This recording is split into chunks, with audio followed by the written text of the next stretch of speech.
Mateo 5 y versículo 4. Entonces, esta es la palabra de Dios. Bienaventurados los que lloran, porque ellos recibirán consolación.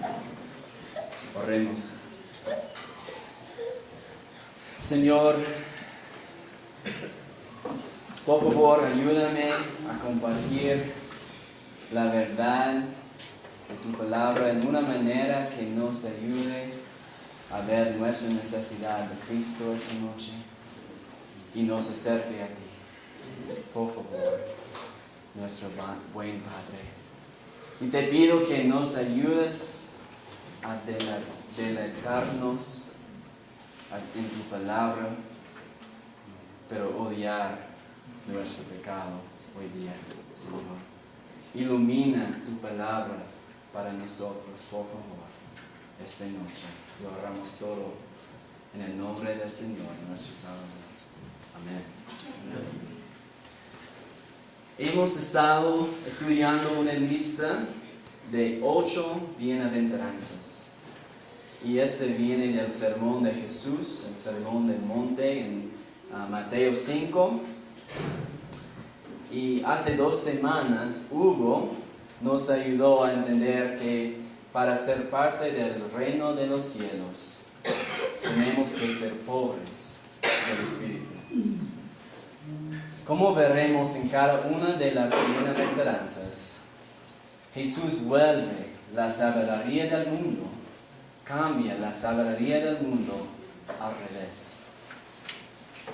No son aquellos que tienen mucho que dar al reino, o que son poderosos o ricos en este mundo, que heredarán el reino de los cielos, no.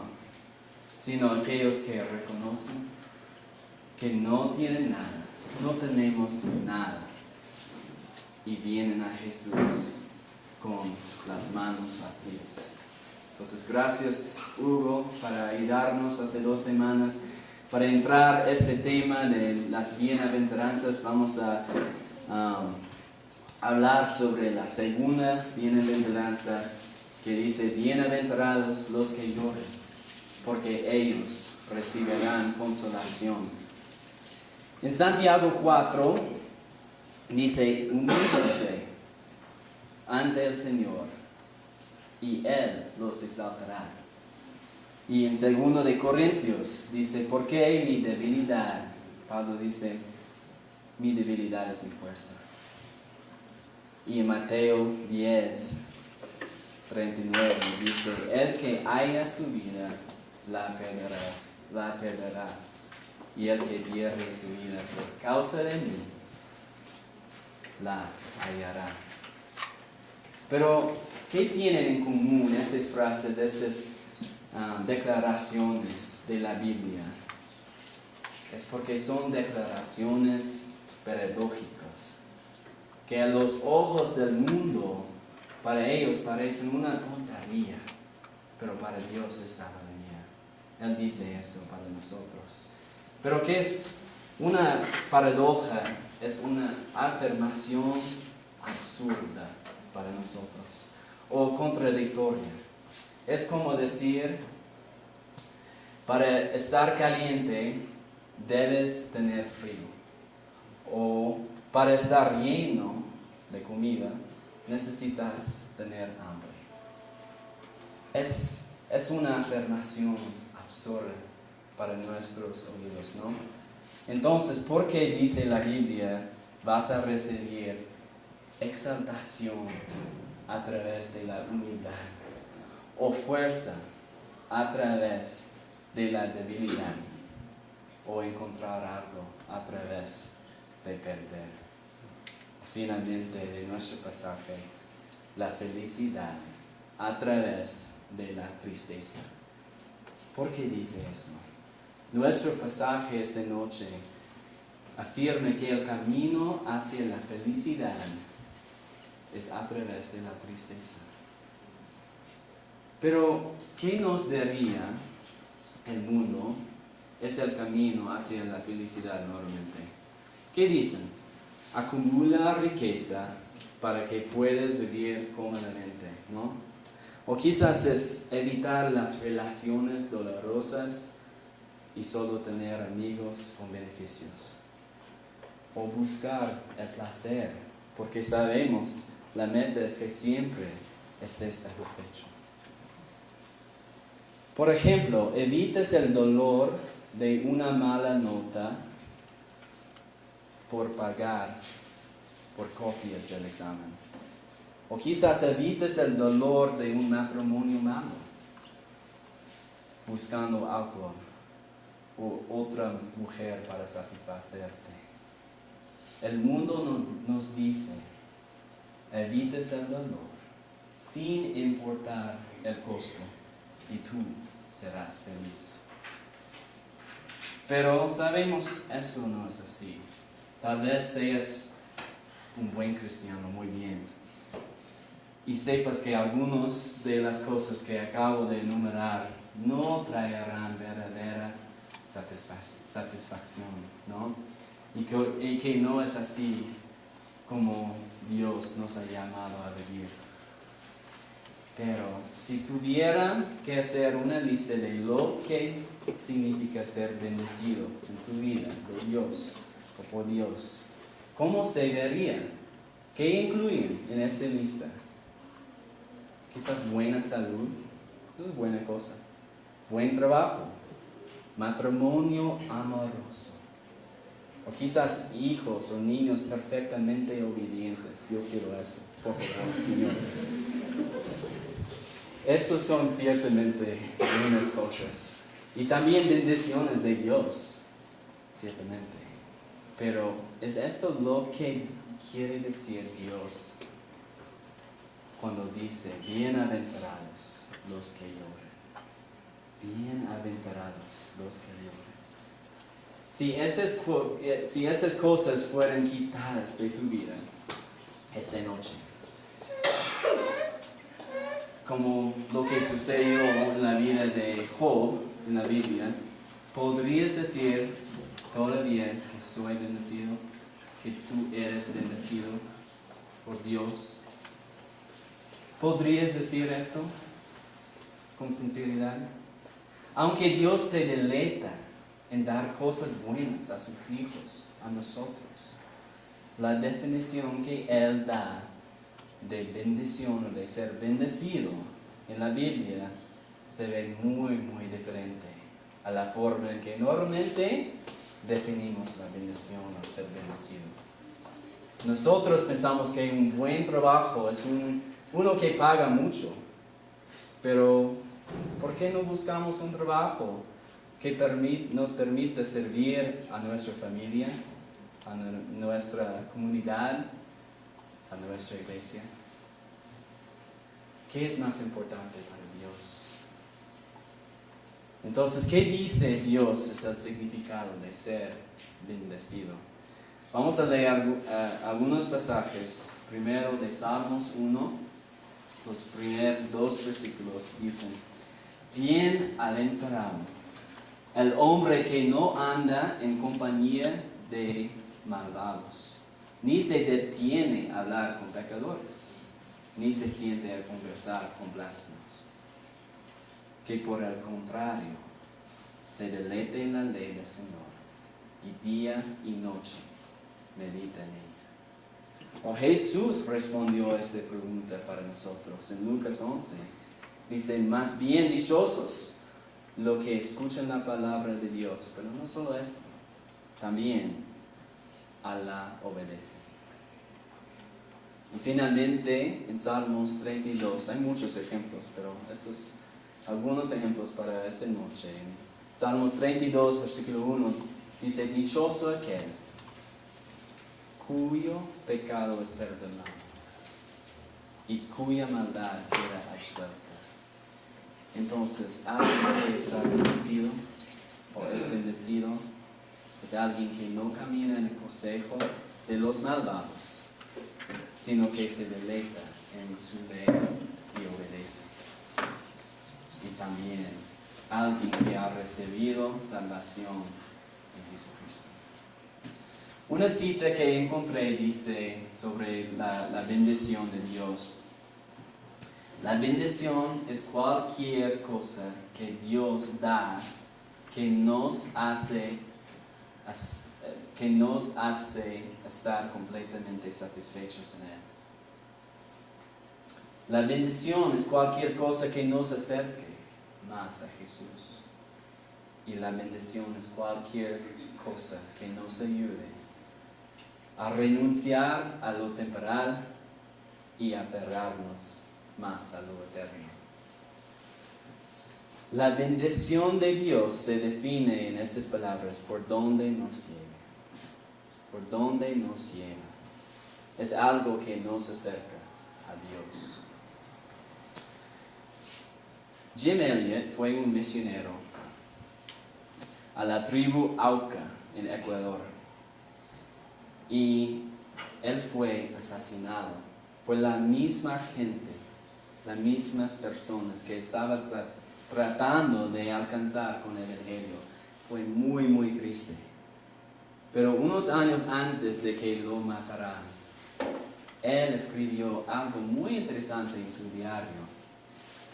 Y quizás puede ayudarnos a ver desde la perspectiva de alguien que realmente conocía este tipo de bendición de Dios o felicidad. Que solo puede venir, esta bendición solo puede venir de sentirse verdaderamente satisfecho en Dios. Entonces voy a leer que escribió hace muchos años. Él dice: no es ningún necio el que entrega lo que no puede guardar, para ganar lo que no puede perder. Voy a leerlo una vez más.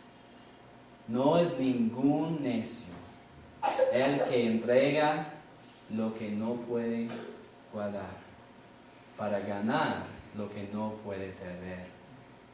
Jim Elliot estaba hablando de entregarle su vida a Jesús para obtener algo que era y es mucho mejor. Eso significa que estaba dispuesto a someterse al reino de Dios en cada área de su vida. Y si nosotros no lloramos, no lamentamos nuestro pecado, no podemos librarnos de él. O el contraste, para poner en otras palabras, es un sabio que entrega su pecado a Jesús porque no lo puede guardar o esconder. ¿Para qué? Para recibir la salvación y la honra de Dios que nunca podemos perder. Eso es buena noticia.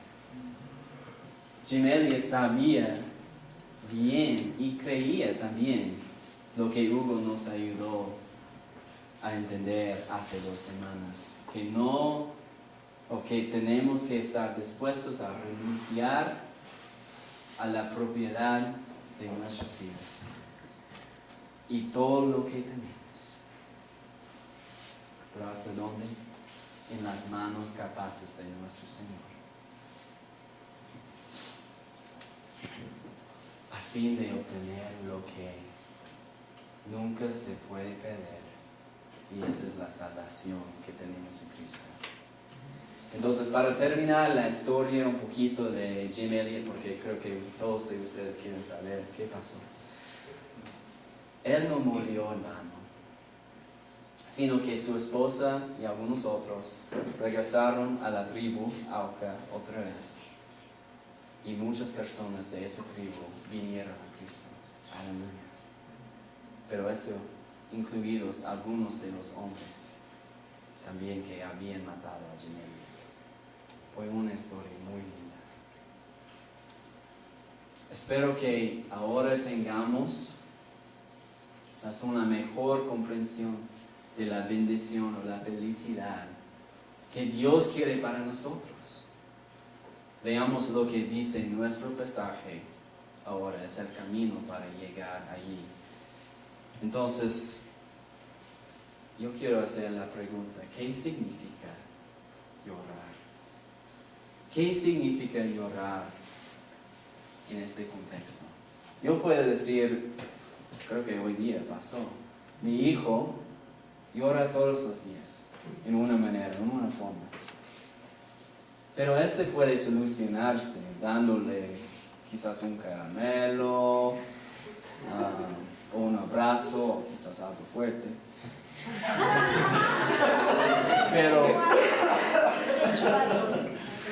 Pero creo que este pasaje habla de algo mucho más profundo.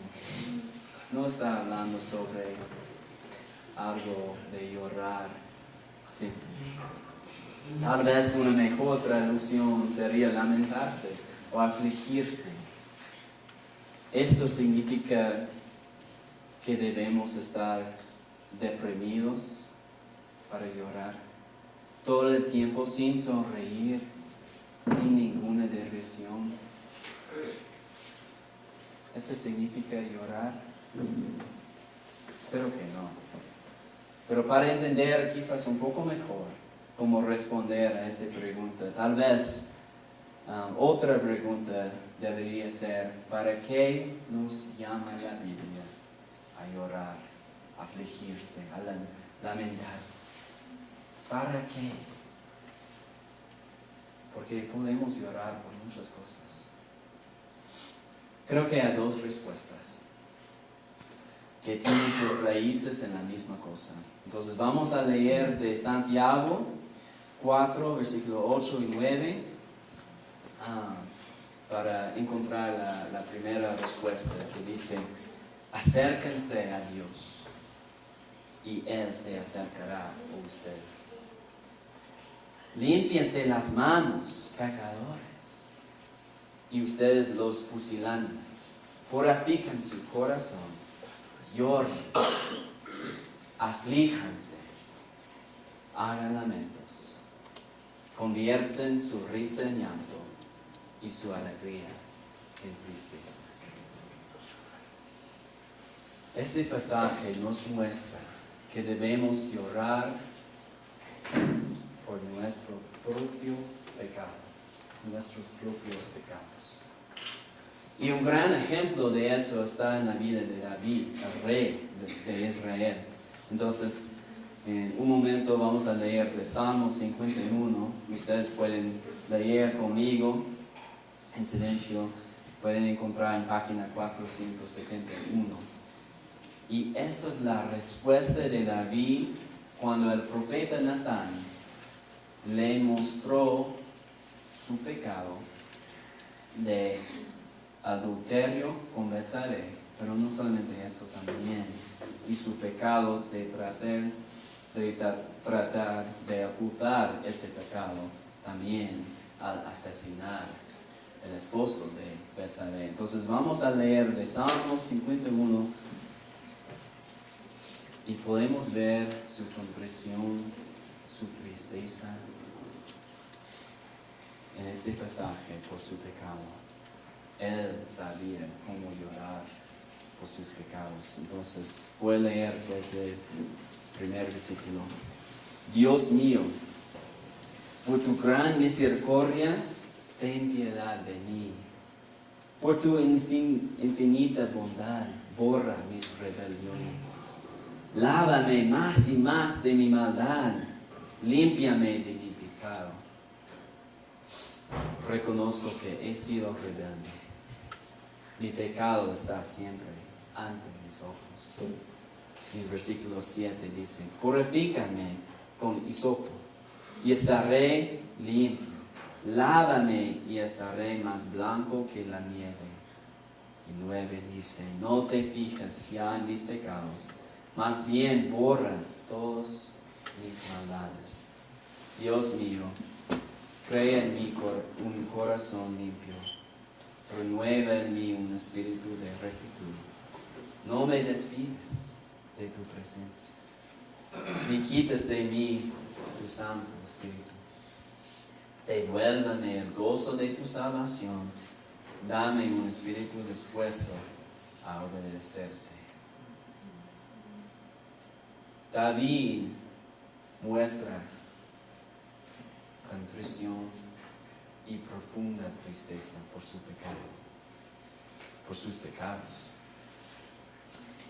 Pero él fue el único que puede borrar sus transgresiones y perdonarlo por todo lo que hizo.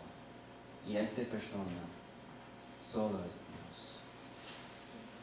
Entonces esta noche Dios está esperándote.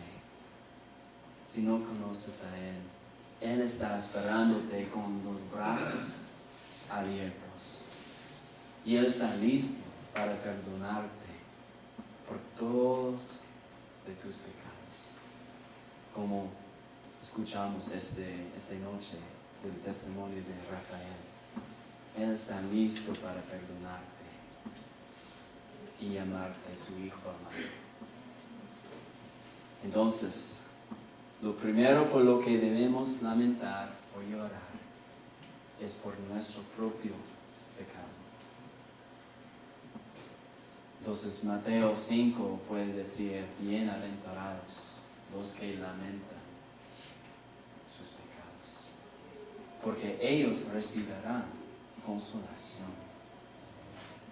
La segunda respuesta de esta pregunta vamos a encontrar en el 2 de Corintios 7, puede encontrar en página 915.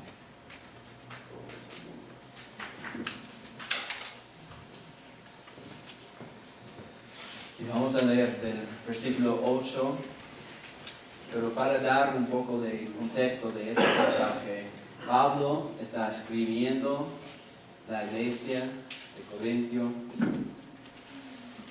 y él está mostrando en una carta antes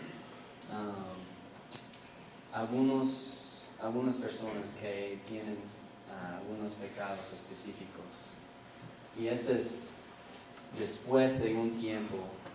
Entonces, por favor, escuchen o busquen las palabras de la tristeza, de arrepentimiento y de la consolación o consuelo que podemos encontrar en este pasaje. Entonces voy a leer de 2 de Corintios 7, 8 hasta 13. Ciertamente mi carta fue para ustedes motivo de tristeza. Él está hablando sobre la carta antigua.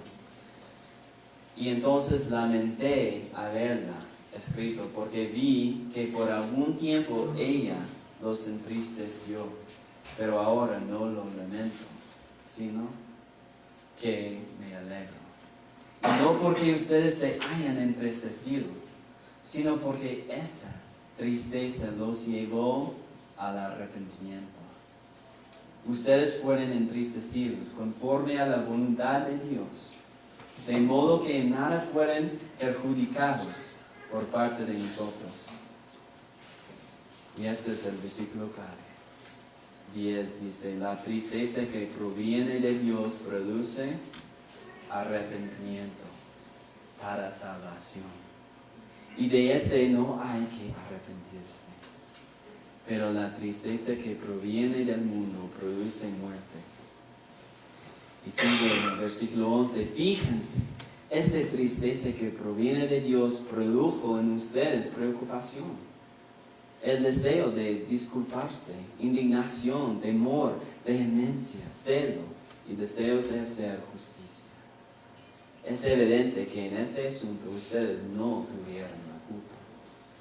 Y aunque yo les escribí, no lo hice por el que cometió el agravio, ni por el que lo padeció, sino para que se hiciera evidente la preocupación que tenemos por ustedes delante de Dios. Y por eso, el consuelo de ustedes ha sido nuestro propio consuelo. Pero más nos alegró el ver a Tito tan feliz porque su espíritu fue confortado por todos ustedes. Pablo nos ayuda a ver en este pasaje que Dios nos consolará mientras lamentamos los pecados de otros, de los demás. Y nos llama a la acción. Para darle un contexto más sobre este pasaje, Pablo había enviado previamente una carta a los Corintios y había llamado a personas específicas en la iglesia sobre su pecado. Pero, ¿qué hacemos muchas veces? ¿Qué es nuestra reacción a la confrontación de nuestro propio pecado? Muchas veces es muy inmadura. O sí, para mí es. No queremos que alguien nos diga en que hemos fallado. Jamás. Sin embargo, parece que en Corintio, en los creyentes, llegaron a responder a la corrección, la exhortación de Pablo con un arrepentimiento verdadero. Entonces voy a leer otra vez este versículo 10 que dice: la tristeza que proviene de Dios produce, ¿qué produce? Arrepentimiento para salvación. Y de este no hay que arrepentirse. Quizás este versículo suena un poco familiar. No es ningún necio el que entrega lo que no puede guardar para ganar lo que no puede tener. Los creyentes en Corintio recibieron la salvación y la bendición de Dios a través del arrepentimiento y de entregar sus pecados a Jesús. Pero la felicidad, la bendición de Dios es a través de la tristeza, de llorar por nuestros propios pecados y a los demás.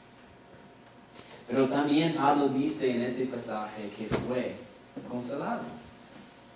Dios se deleita en consolarnos cuando estamos afligidos, cuando lloramos por los pecados de los demás y estamos dispuestos a confrontarlos con gracia y amor sobre su pecado.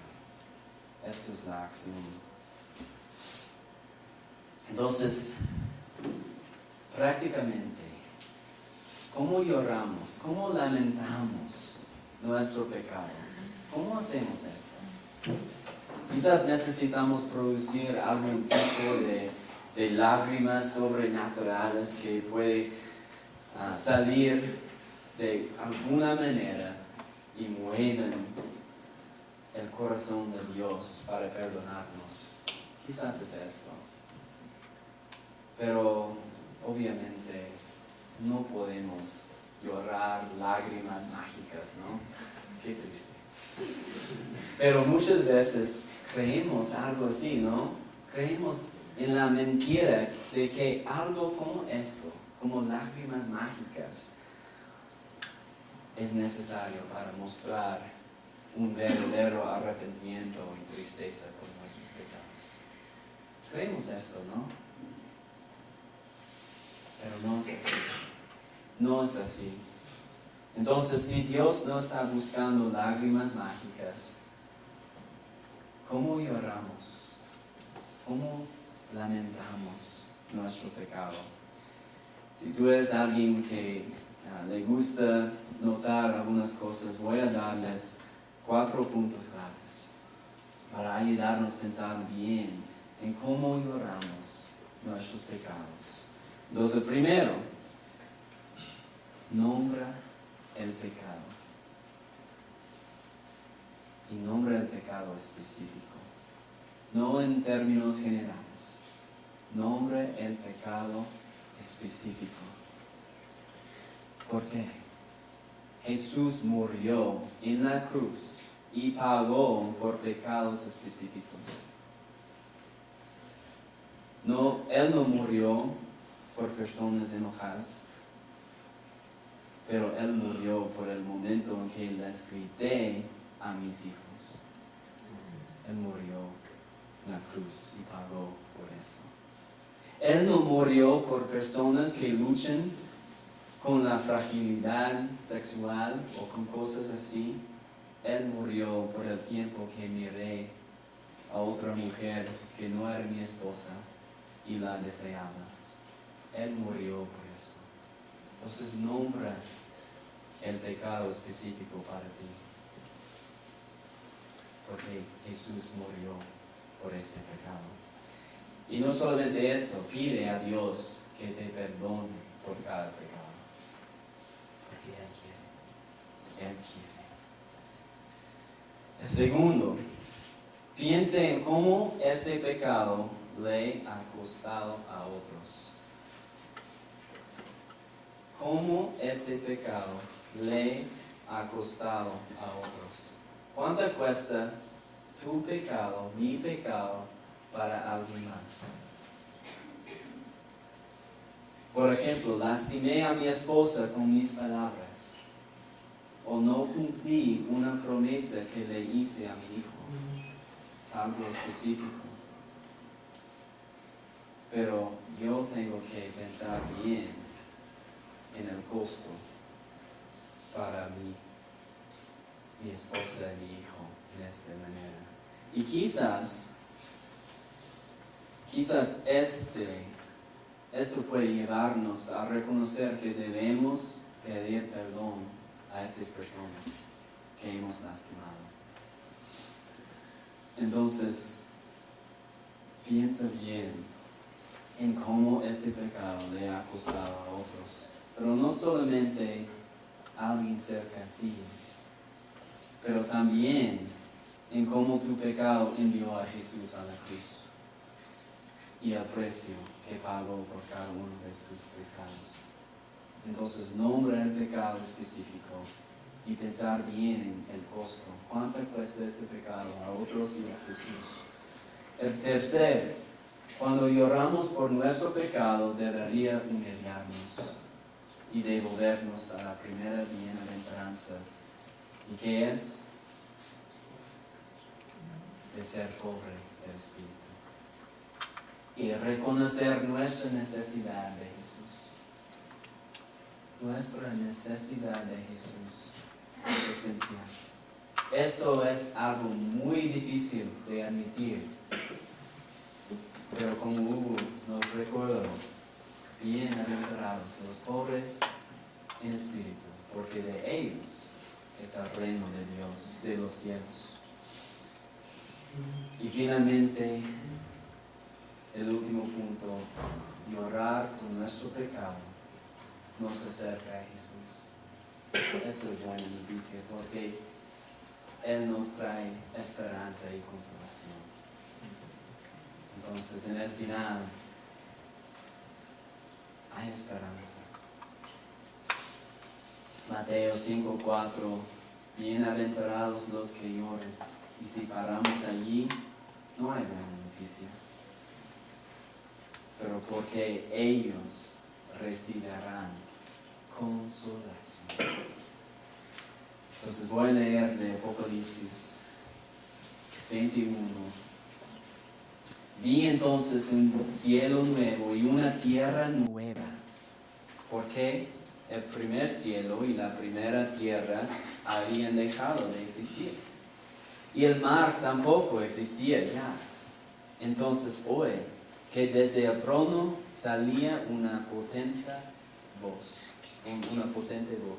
la cual decía: aquí está el tabernáculo de Dios con los hombres.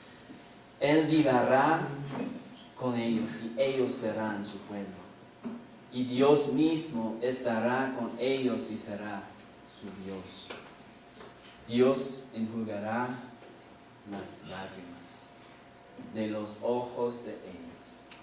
Y ya no habrá muerte, ni más llanto, ni lamento, ni dolor. Porque las primeras cosas habrán dejado de existir. El que estaba sentado en el trono dijo: mira, yo hago nuevas todas las cosas. Tenemos esperanza. En el nuevo cielo y la nueva tierra, Dios hará que todas las cosas sean nuevas.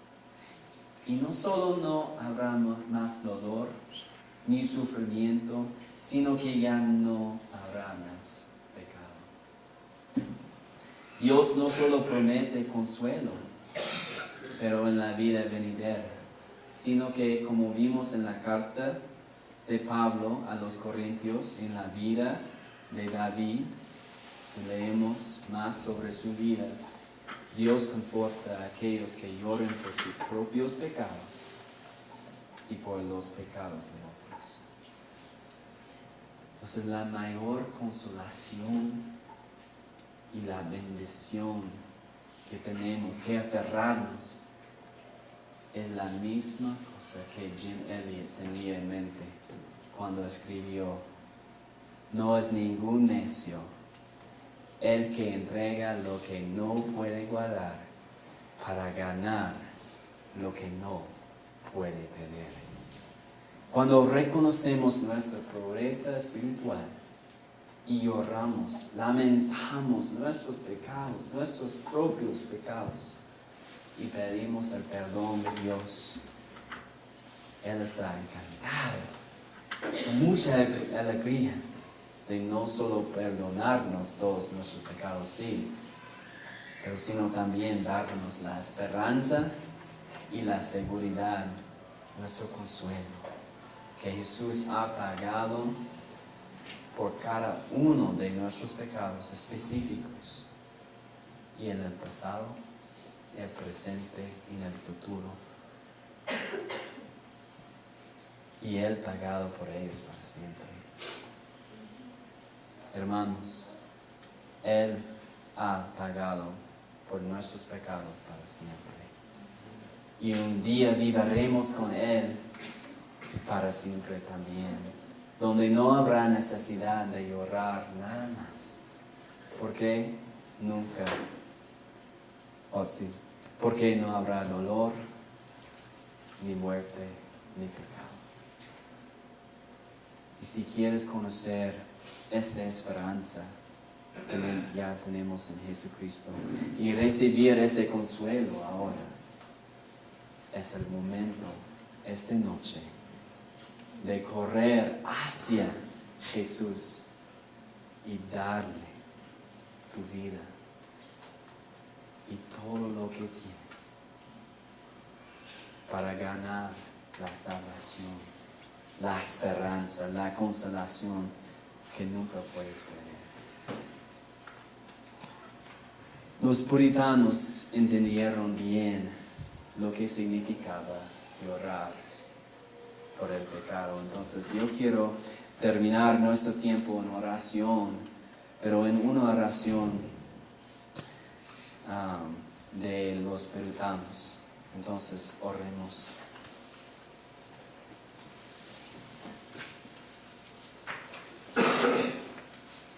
Oh Dios de toda gracia, has imputado mis pecados a un sustituto y has imputado su justicia a mi alma, vistiéndome con trajes de boda, cubriéndome con joyas de santidad. Pero en mi caminar cristiano todavía me cubro de arrupos. Mis mejores oraciones están manchados de pecado. Mis lágrimas de penitencia son tan impuras. Mis confesiones agravan mis pecados. Mi recepción del Espíritu está teñida de egoísmo. Necesito arrepentirme de mi arrepentimiento. Necesito lavar mis lágrimas. No tengo ropas limpias para cubrir mis pecados, ni hilos para tejer mi propia justicia. Siempre estoy cubierto de ropas sucias.